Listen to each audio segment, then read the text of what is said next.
Halo semuanya, perkenalkan nama aku Mutia Fadliani dengan NIM 11182828133. Aku berasal dari Fakultas Kesehatan Masyarakat Angkatan 2023. Baiklah, pada video kali ini aku akan membahas seorang tokoh nasional yang sangat inspiratif dan sangat luar biasa.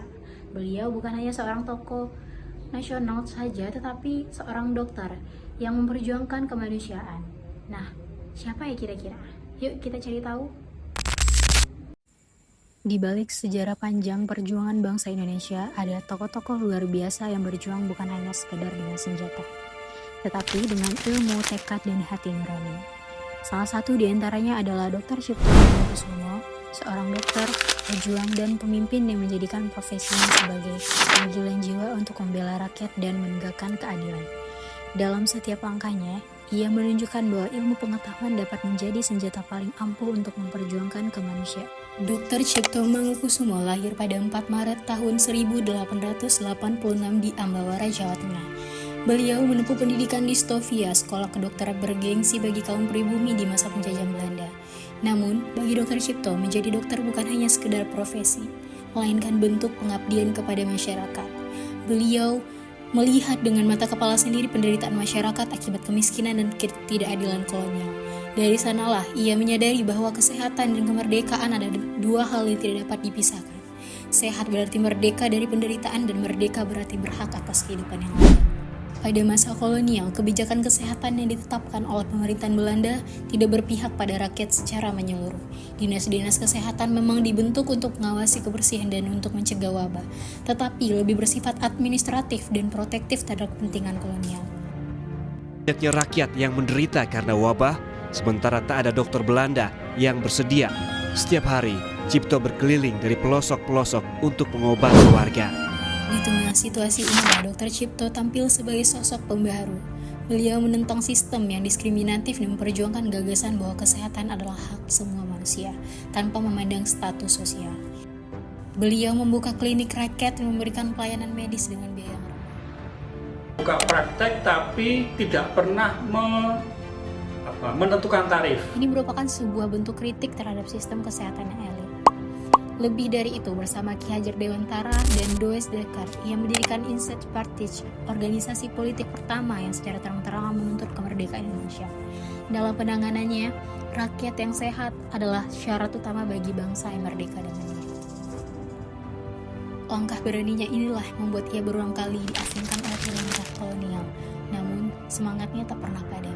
Ia mengedukasi masyarakat, menumbuhkan kesadaran bahwa negara merupakan tanggung jawab moral dan sosial untuk menjamin kesejahteraan rakyat.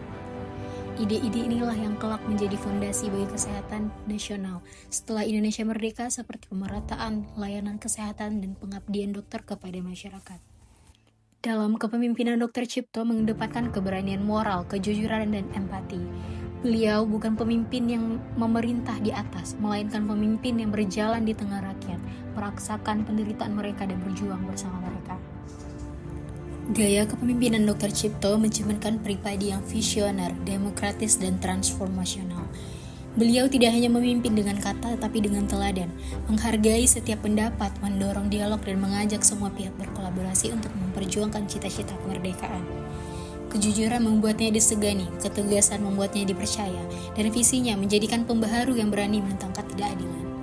Dr. Cipto tidak hanya sekedar mimpi dari perubahan, tetapi menginspirasi perubahan, mengubah masyarakat dari yang pasrah menjadi berani, dari yang takut menjadi percaya.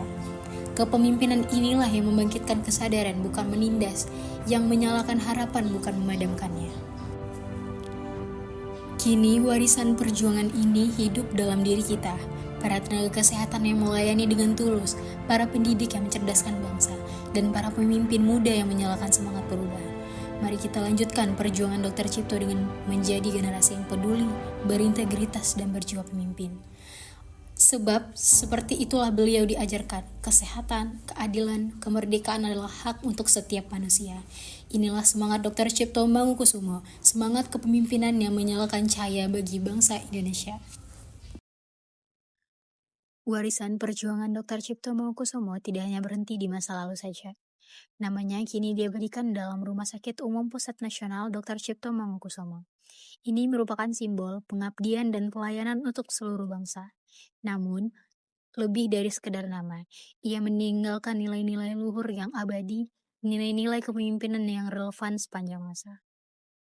Semangat dari Dr. Cipto ini mengingatkan kita bahwa menjadi pemimpin sejati berarti melayani, bukan dilayani. Pemimpin sejati berjuang dengan hati, berkorban untuk rakyat dan berdiri teguh demi kemanusiaan.